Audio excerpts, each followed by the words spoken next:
త్వరగా నువ్వు మొదటి నీ పక్క కొడుకు అదే త్వరగా ఎలా ఉండదు కొడుకు ఎలా ఉండదు. ఆ బిజీ కూడా ఏం కొట్టగలుగుతాడు సార్? ఎంత దారుణం సార్ అది. నువ్వు కూడా కొట్టు అని చెప్పినట్టు రాసుకున్నారా? జరిగిందా? అసలు రాయి దెబ్బ తగిలినప్పుడు వాళ్ళు వివేకానంద స్కూల్ దగ్గర ఉన్నప్పుడు మీరు ఎక్కడ ఉన్నారు? అదే 200 ఇచ్చారా నుంచుని తర్వాత ఇస్తానన్నారు, తల్లిదండ్రులకి ఇస్తానన్నారు. మామూలుగా నిలబెట్టేశారు, తల్లిదండ్రులు తర్వాత ఇస్తానన్నారు. తగిలినప్పుడు ఇది ఎక్కడ ఉన్నాడు? బీసెంట్ రోడ్ వెళ్ళాడు బర్త్డే పట్టు కొనుక్కోవడానికి. అసలు ఇక్కడ లేడు. లేడు. నువ్వు ఆ దెబ్బ తగిలినప్పుడు నువ్వు లేవా? అంటే అసలు ఆ ఏరియాలోనే లేవా? అప్పుడే క్యారేజీ ఇళ్ళనమ్మకి పనికి వెళ్ళారు. కలిసి ఈ అబ్బాయి పుట్టినరోజు బట్టలు తీసుకుంటుంది. ఈ అబ్బాయి క్యారేజ్ తీసుకొని వస్తుంటే నేను 200 ఇస్తా అని మా ఇళ్ళ కాడ మా బావ లేవాలి. అయితే 200 ఇద్దరు జనాలు పెట్టాలంటే అంతలోకి వెళ్ళాలని రాలి. వెళ్ళాలని ఇక్కడ పేరు మా అమ్మ అంతా రాపిస్తే సర్లేని లేదు కదా వచ్చిన వస్తే రేపు ఆదివారం ఫోన్కి వస్తారు ఆదివారం క్యారేజ్ ఆడబెట్టి ఇప్పుడు లాక్కెళ్ళి మా అమ్మ మేమందరూ లాక్కెళ్ళి పక్కన నిలబెట్టుకున్నాం. అట్లా దాటాడు ఆర్చి మేము వచ్చేసి ఇక్కడ పుట్టిండ్రు కరెంట్ పోయింది. పోయినప్పుడు మీరు రోడ్డు మీద రోడ్డు మీద ఆర్చి దగ్గర నా దగ్గరే ఉన్నాడు. తీసుకొచ్చేసా అయిపోయిన అరగంటకు దెబ్బ కలిగింది అనుకోండి అందరూ. అప్పుడు కొద్దిసేపు ఇంకొకడేం ఫోన్ చేసి పుట్టినరోజు దొరగారా రా కేక్ కట్ చేసుకున్నాను. పుట్టినరోజు అని బట్టలకి వెళ్ళారు, లేడు అసలు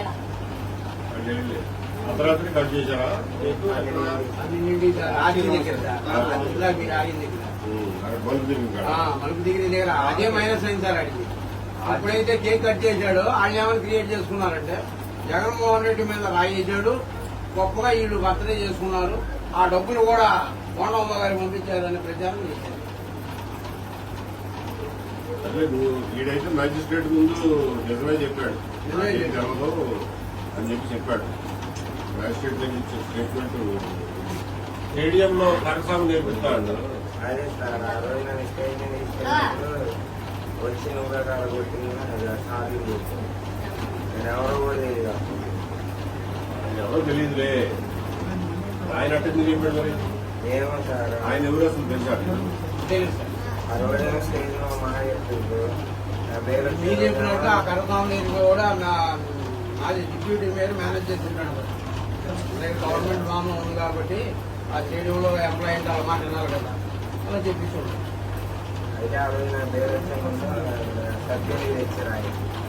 ఆ రోజేమో ఆ ఇంట్లో మాట చెప్తుంది ఈ క్యాట్లు ఉంటాయి చేతి మీద, ఈ క్యాట్లు అన్నీ చూపిస్తుంది. అప్పుడేమో ఈ బట్టలు ఒకటే చెప్పింది, బట్టలు ఒకటి గుర్తుపట్టింది. మన పేరు వచ్చే ముందు రోజేమో క్యాట్లు అన్నీ మొదటి రోజు చూసినప్పుడు క్యాట్లు చూసుకుంటాడు. అయితే తర్వాత పేరు వచ్చే రోజు జడ్జి గారు వచ్చింది. సార్ అబద్ధం చెప్తుంటారని చేద్దారు.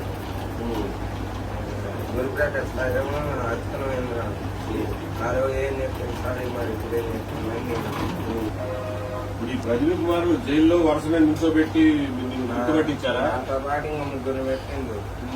ఆ ముగ్గురు గుర్తుపట్టలేదు. ఆయన ఇచ్చాక ఆ రోజు హ్యాపీగా ఉంటాయి 500 వాళ్ళు కస్టడీకి వచ్చినప్పుడు నిన్ను చూశాడు అతను? చూడలేదు సార్, ఇక్కడ పోలీస్ స్టేషన్ పక్కన రోజే చూసేది. పట్టుకెళ్ళిన రోజునే చూపించారు నిన్ను, తర్వాత జైల్లో నిన్ను గుర్తుపెట్టాడు. అవునా? పట్టుకోదేమో ఈ బట్టలు ఒకటే నాకు నేను ఆ రోజు వేసుకున్న బట్టలు ఒకటే గుర్తుపెట్టాడు. ఏపీ పీరియడ్ నువ్వానైనా సార్? ఏపీ పీరియడ్ రికార్డు మీద నీకు సతీష్ గారు రాజేసి పడతానన్నాడు, నన్ను కూడా కొట్టమన్నాడు అని చెప్పి మీ అబ్బాయి మీ ఇంటికి వచ్చి చెప్పినట్టు, మర్నాడు నువ్వు వెళ్ళి విఆర్ఓ స్వర్ణలత చెప్పినట్టు, స్వర్ణలత వెళ్ళి పోలీసు వాళ్ళకి చెప్పినట్టు రాసుకున్నారు. ఆ రోజు రిమాండ్ అయిన తర్వాత రాజమండ్రి నెల్లూరు నుంచి ఇక్కడికి వచ్చాడు సార్. కస్టడీకి వచ్చిన తెల్లా నేను వెళ్ళా. సబ్జెక్ట్ వాడు నాన్నకి అసలు ఏం జరిగింది చెప్పరా సబ్జెక్టు నాన్న నేను నీ ప్రధానంగా అడుగుతున్నా.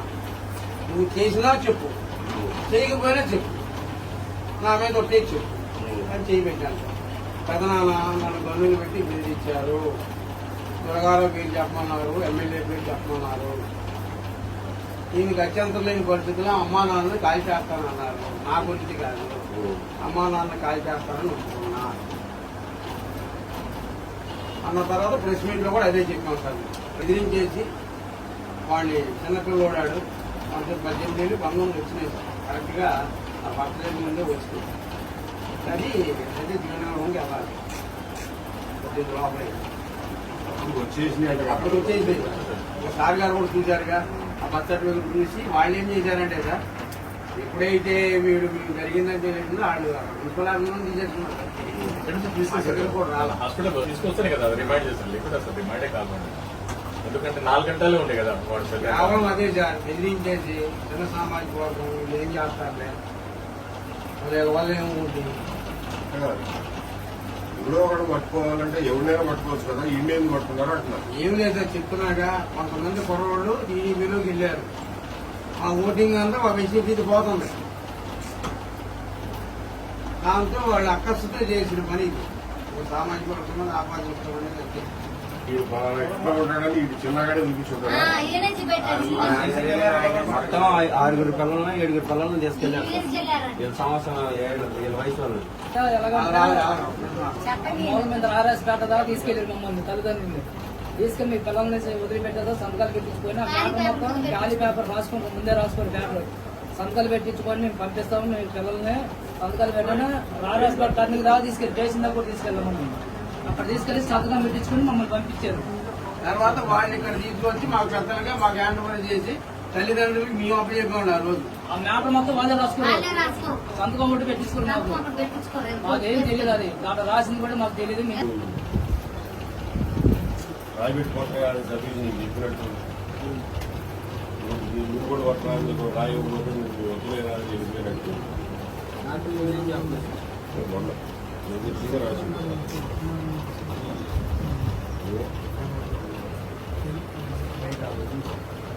రాయితో కొడతానని చెప్పాడు. నేను అతని మాటలు నమ్మక బస్సు దాటుకుంటూ ముందు వెళ్ళిపోయాను. తర్వాత జగన్ గారి తలకేది తగిలినట్టు చేతి పడుతున్నాడు. తర్వాత ఎమ్మెల్యే వరకు కన్ను పట్టుకున్నాడు. తర్వాత సతీష్ అనంతరం మీద అనుకున్నాను. తర్వాత శ్రీదేవి సతీష్ గారు జగన్ రాయపతి కూడా అక్కడికి వచ్చారని చెప్పాను. అది రాత్రి 9:30 ఇద్దరం ఆశ్చర్యం. తర్వాత సతీష్ పుట్టినరోజు కేసు వేసుకొచ్చాను. తర్వాత చెప్పారు రాసింది అలాగే రాస్తుంది. కానీ భయపడి నీతో పాటు ఎవరు వెళ్ళింది నీతో పాటు సినిమాలు కాదు. పోలీసులు చెప్పమంటారంట సార్. మా అబ్బాయి అది చెప్పలేదంట. ఈ అబ్బాయి ఏమో అక్కడ చెప్పింది పోలీసులు. ఎప్పుడు చెప్పిందిలే అడుగుతున్నా చిన్నపిల్లలు మా అబ్బాయి ఏం చెప్పలేదని అది చెప్పినట్టు ఎందుకంటే భయపడి చెప్పలేదు. రమ్మంటే రాకలా. ఎగబడి పట్టుకోయాడు మా ముందే పోలీసు ఆయన. ఒక ఎగబడి వస్తే నువ్వు అడిగింది పోలీసు ఆయన.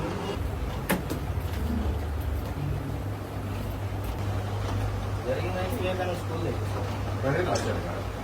ఆవిడ ఏ చేసేదని ఇది ఎవరంటే అక్కడికి వెళ్ళాడు. అందులో వేరే మనుషుల్ని వాళ్ళ జీవితాల్ని శవాల్ని తొక్కుకుంటూ రాజకీయాలు చేసి అధికారం కోసం ఎంత నీచమైన పనులైనా చేసే జగన్మోహన్ రెడ్డి రాజకీయానికి ఇదొక తార్కాణం. వాళ్ళ జీవితం ఏంటి, వాళ్ళు ఏమైపోతారు అనే స్పృహ గాని పట్టింపు గాని జగన్మోహన్ రెడ్డికి, ఆయన పార్టీకి, ఆయన పార్టీ నాయకులకి ఎవరికి ఉండదు.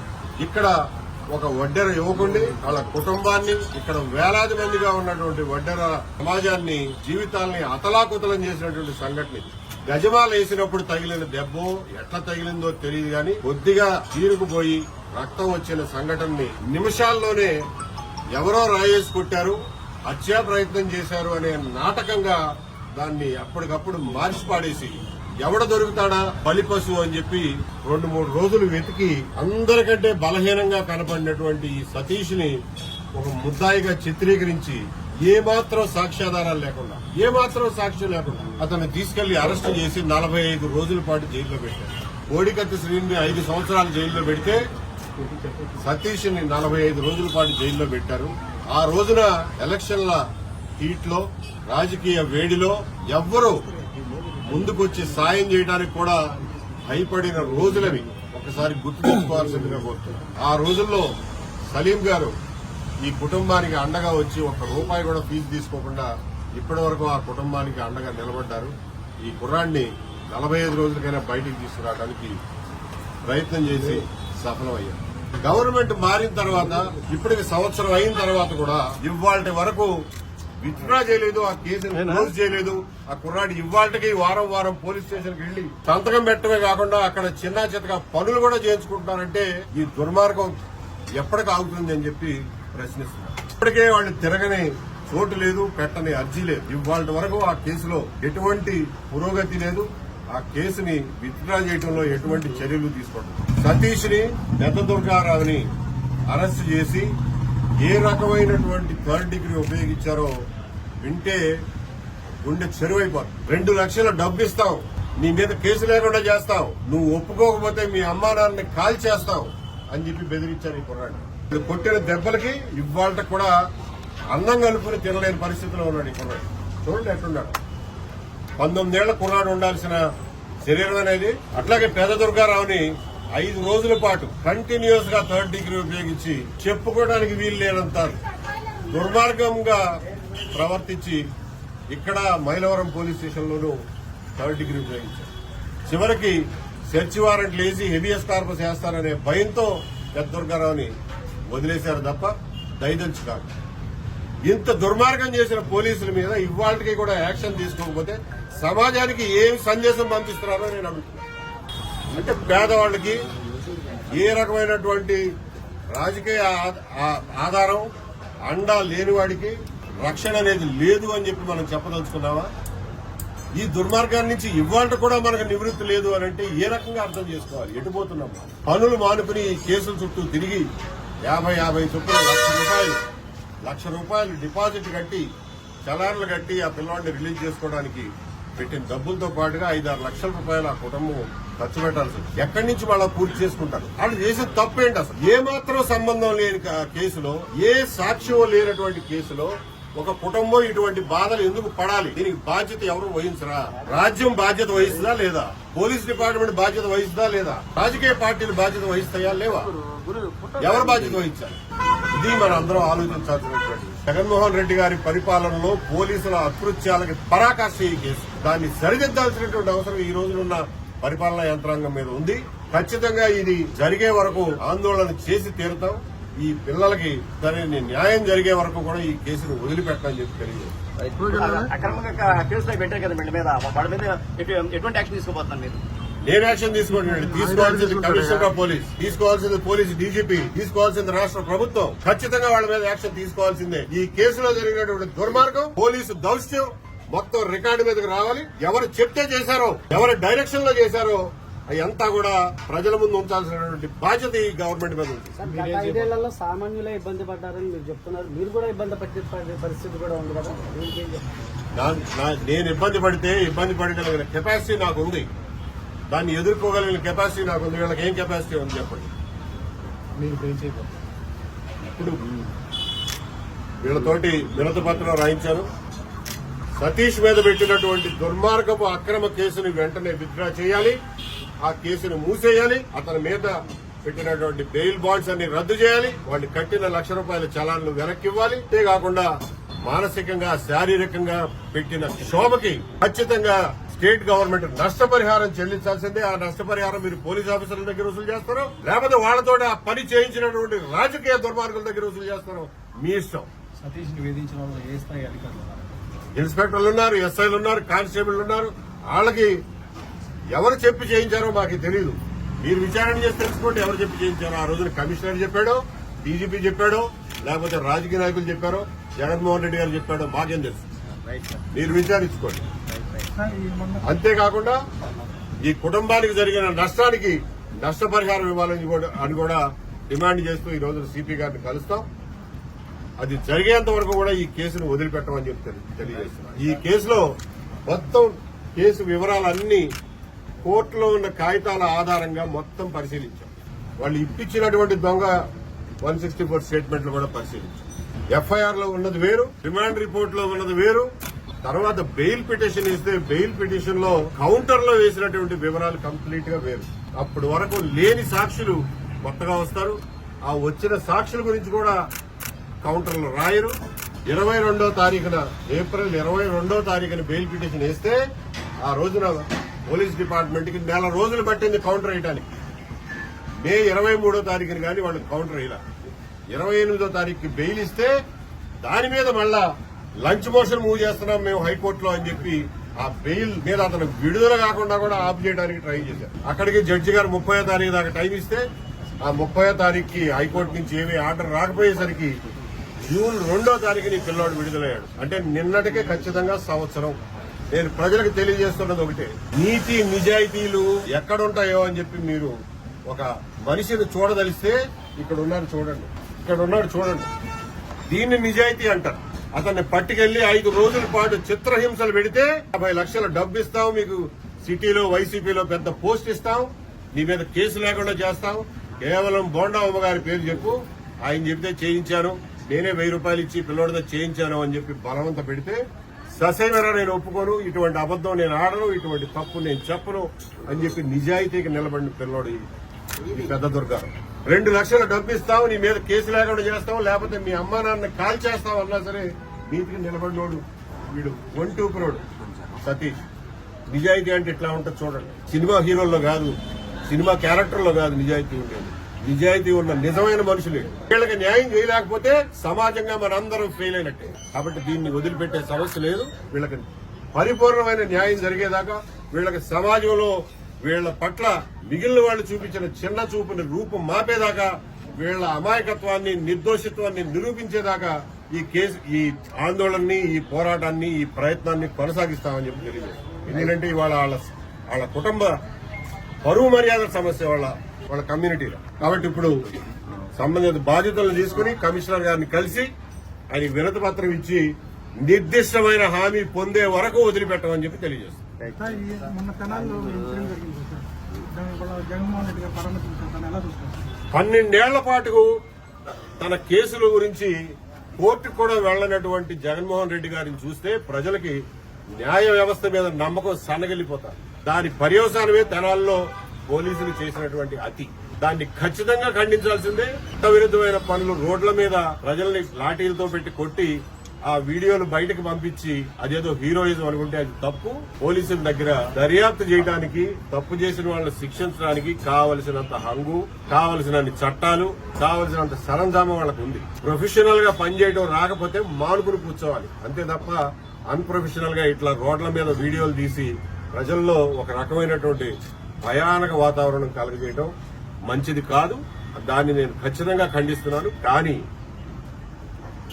12 ఏళ్ల పాటు తన మీద కేసుల గురించి కోర్టు కూడా వెళ్లినటువంటి జగన్మోహన్ రెడ్డి గారు కోడికత్తి కేసులో వచ్చి సాక్షి ఇవ్వడానికి కూడా నిరాకరించే జగన్మోహన్ రెడ్డి గారు ఈ కేసులో ముఖ్యంగా ఇంకొకటి చెప్తున్నా, ఈ కేసులో జగన్మోహన్ రెడ్డి గారికి దెబ్బ తగిలింది. ఆయన స్టేట్మెంటే లేదు మొత్తం ఫైల్లో. అంటే అసలైన బాధితుడు ఎవరికైతే దెబ్బ తగిలిందో ఆయన స్టేట్మెంటే ఉండదు. కానీ కేసు బిగిచ్చేస్తారు. 45 రోజుల పాటు ఒక అమాయకుడిని తీసుకెళ్లి జైల్లో పెడతారు. ఇది జగన్మోహన్ రెడ్డి గారి ద్వంద్వ ప్రమాణాలకి తార్కాణం. సార్, జగన్మోహన్ రెడ్డి మీద కేసు పెట్టబోతున్నా మేం పెట్టం కాదండి. పోలీసులు ఈ కేసులో ఎవరి ప్రోద్బలం వల్ల ఇంత దుర్మార్గం జరిగిందో తేల్చాల్సిన బాధ్యత వాళ్ళ మీద ఉంది. ఆ తేల్చే క్రమంలో అది ఎక్కడి వరకు వెళ్తుందో వాళ్ళు తేల్చాలి.